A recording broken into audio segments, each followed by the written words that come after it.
2월 19일 장전 시장입니다. 자, 뉴욕 3대 지수는 오늘 또 혼조세를 보였지만 장마판에 또 종가를 끌어올리면서 3대 지수 모두 상승 마감에 성공을 했습니다. 상한락 종목들은 다만 5.5 대 4.5 정도 비율로 백중세로 마감을 했고요. 좀 아쉬웠던 게 장 초반에 상승 종목들이 굉장히 많고 지수도 강했는데 연준의 FMC 의사록이 나오게 되면서 특히 러셀 지수가 좀 많이 꺾이면서 마감을 했습니다. 오늘 뭐 가장 큰 일정이 이제 연준의 FMC 의사록이었는데 우리는 요걸로 봐야 되죠. 위원회는 장기적으로 최대 고용 달성과 2%의 물가 상승률을 유지로 목표로 한다. 이게 좀 문제인 것 같아요. 지금 미국의 물가 CPI가 2.4가 나왔단 말이죠. 이걸 2%대까지 내리겠다는 건데 굉장히 힘듭니다. 네, 지금 이 물가를 0.1%씩 내리기가 엄청나게 오래 걸리는 지금 구간이기 때문에 2%를 가까이 한다. 최근에 2%를 달성한 적이 없어요. 지금 2021년도 이후에 한 번도 달성한 적이 없습니다. 근데 2%까지는 금리 인하를 안 하겠다라고 입장을 밝혔고, 여기에 반대한 인사가 스티븐 미란 그리고 크리스토퍼 월러 이사밖에 없었다라는 이슈가 나오게 되면서 CME 패드워치 기준으로 3월 금리 동결 확률이 무려 94%, 4월까지도 78%까지 올랐어요.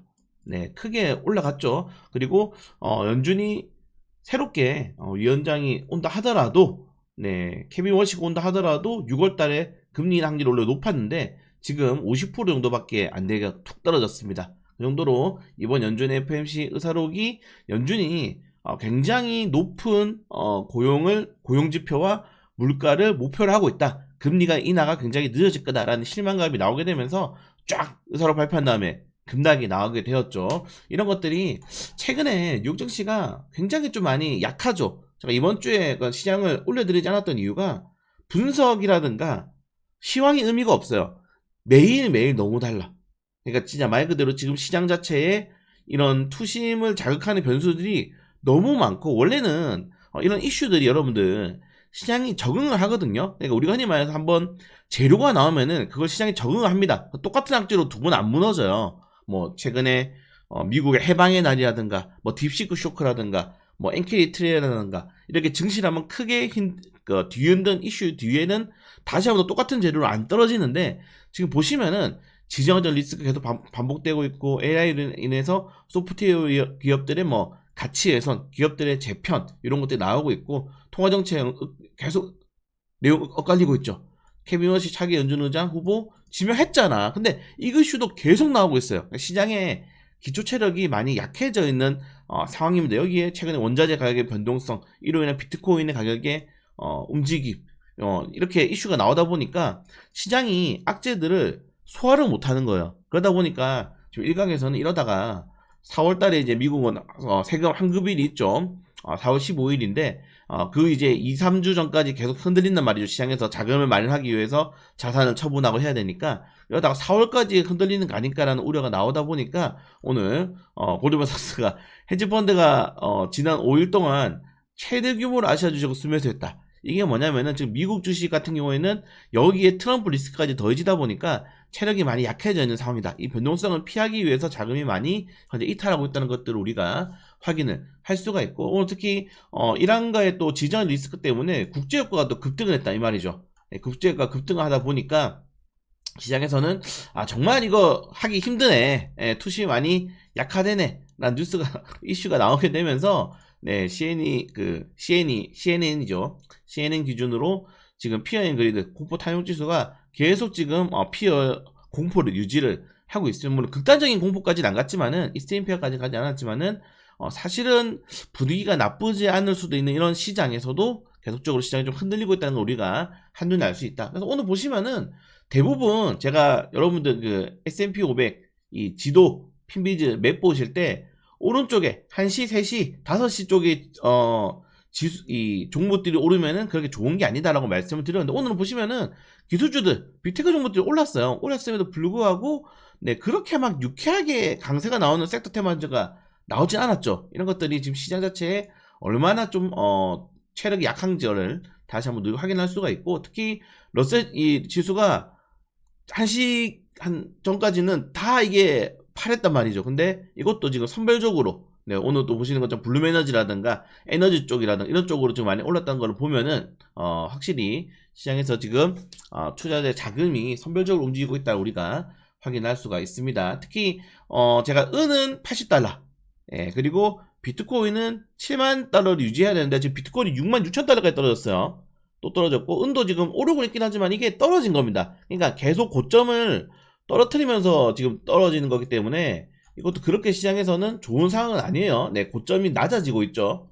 낮아지면서 떨어지는 거기 때문에 은에 대한 변동성도 나올 수밖에 없다는 점을 체크하시면 될 것 같고, 물론 오늘 우리가 장기 연휴 이후에 시장이 개장하기 때문에 제가 생각에는 반등이 나올 가능성이 매우 높다고 생각합니다. 특히 뭐 아시아 MSCI ETF 같은 경우에는 상승 마감이 있고 오늘 야간 선물이 쉬기 때문에 코르, 네, 우리나라 코스피 지수 곱하기 3배, 코르가 또 4%대, 처음 6% 넘게 올랐는데 4% 상승했기 때문에 오늘 지수는 웬만해서 오를 것 같다. 특히 반도체 종목들이 올랐고 오늘 마이크로 테크놀로지에 대한 이런 목표가 상향 리포트가 굉장히 많이 나왔기 때문에 오늘 오를 가능성이 높지만은 뉴욕 증시 투자하시는 분들은 지금 굉장히 좀 많이 피곤할 수밖에 없다는 점들을 염두를 해두셔야 된다. 근데 결국 뉴욕 증시가 흔들리고 무너지면은 국내지수 영향을 받을 수밖에 없기 때문에 좀 시간이 걸리지 않을까 좀 이렇게 생각이 됩니다. 자, 일단 우리나라 같은 경우에는 상거래를 휴장을 해왔고 오늘 목요일날 개장을 하는데 설날이 끝나면은 보통 이제 10년 동안 5%고 5% 들었어요. 근데 최근에는 좀 많이 올랐습니다. 이렇게 최근에는 많이 올랐고 또 뭐가 다르냐?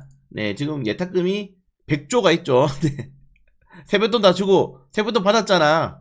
세뱃돈에 오늘 얼마나 들어올지를 한번 지켜보는 것도 재밌을 것 같고, 좋은 뉴스들이 많습니다. 내부적으로는 우리나라 같은 경우에는 뭐 자사주 소각에 대한 상법 개정 이슈도 있고요. 이번 달 내에 처리한다 그러니까 특히 이제 자사주 비중이 높은 기업들, 신영증권, 부국증권, 한샘, S&T 다이내믹스, 롯데주주 제가 강조드렸죠. 미래에셋, 생명, SK 이런 종목들 관심 가져보시는 것도 좋을 것 같고, 이것도 좀 애매하면은 그냥 증권주 ETF 사시거나 뭐 지주사 ETF 사시는 것도 좋다고 생각합니다.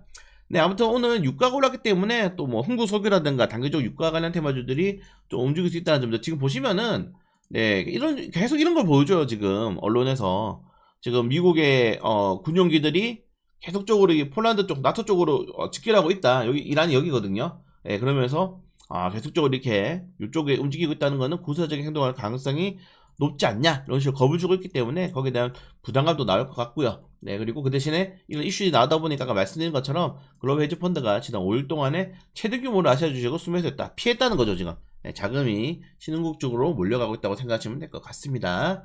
자, 아무튼 뭐 똑같은 내용들이 반복되고 있어요. 지금 똑같은 내용들이 반복되고 있고, 이번에 우크라이나 3차 종전회담은 뭐 예상했던 대로 별 이슈 없이 끝났다. 그냥 지금 이 종전 관련된 테마주들은 줄 때 먹고 또 떨어지면 저가에 먹고 하는 게 제일 좋지 않나. 저는 6월달 전후로 오히려 좀 결과가 나오지 않을까 생각이 듭니다. 많이 남았죠, 아직까지는.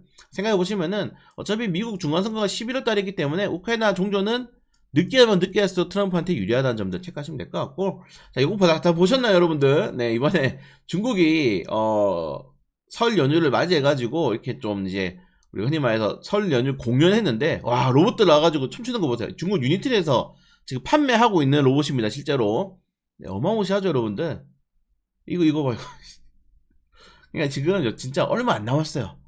얼마 안 남았어.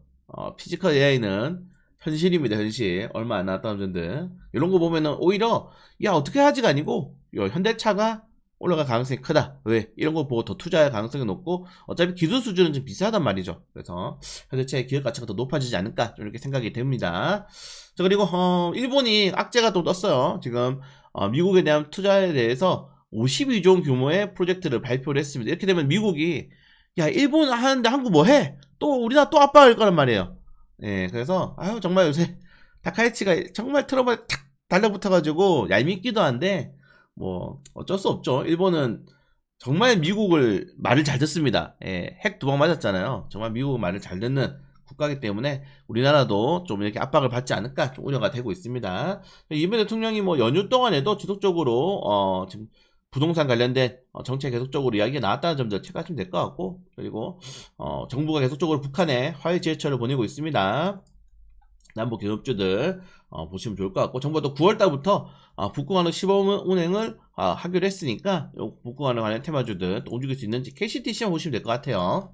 보시면 될 것 같고, 자, 이제 금융위에서, 와, 코스닥 간다 보면은 연기금 포트폴리오 간점 준대요, 간점.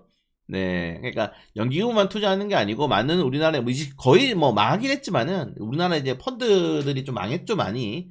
펀드들도 여기에 대해서 코스닥에 대한 또 비중의 확대를 또 주문하고 있는 게 아닌가 이렇게 생각이 되고요. 그리고 부추기가 대출 같은 경우에는 저는 굉장히 초반에는 무너질 거예요. 초반에는 이게 약간 흔들릴 수가 있는데 그냥 체질 개선이라 생각하시면 될 것 같습니다.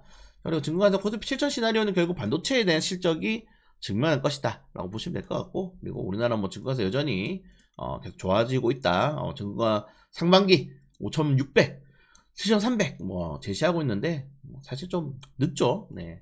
그리고 우리나라 케이프 단장품의 수출이 굉장히 좋게 나온다는 점들, 뭐 저는 화장품은 그냥 APR만 보시면 될 것 같고, 식품 관련해서 최근 라면 관련주도 좀 많이 조정 나왔거든요. 뭐 삼양식품이라든가 농심 좀 보시면 괜찮을 것 같습니다.